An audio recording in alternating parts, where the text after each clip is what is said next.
আপনাদের সামনে এখন আমি একটা নতুন ভিডিও নিয়ে আসলাম। এই ভিডিওর আলোচ্য বিষয় হচ্ছে যে সমস্ত গরুর দুধ উৎপাদনে ব্যর্থ বা দুধ কমে যাচ্ছে বা দুধের আগে যেরকম দুধ দিচ্ছিল এরকম দুধ আর দিচ্ছে না, তো সেই সমস্ত গরুর জন্য আপনারা যে ওষুধটি ব্যবহার করবেন সেটি হচ্ছে আপনার 1 মিনিট এটিক্যাল ভ্যাট। এটা খাওয়াবেন, এর সাথে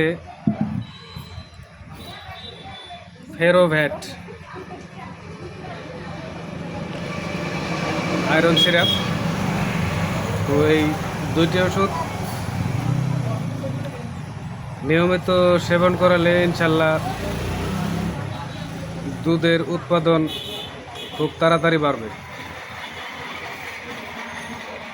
ধন্যবাদ।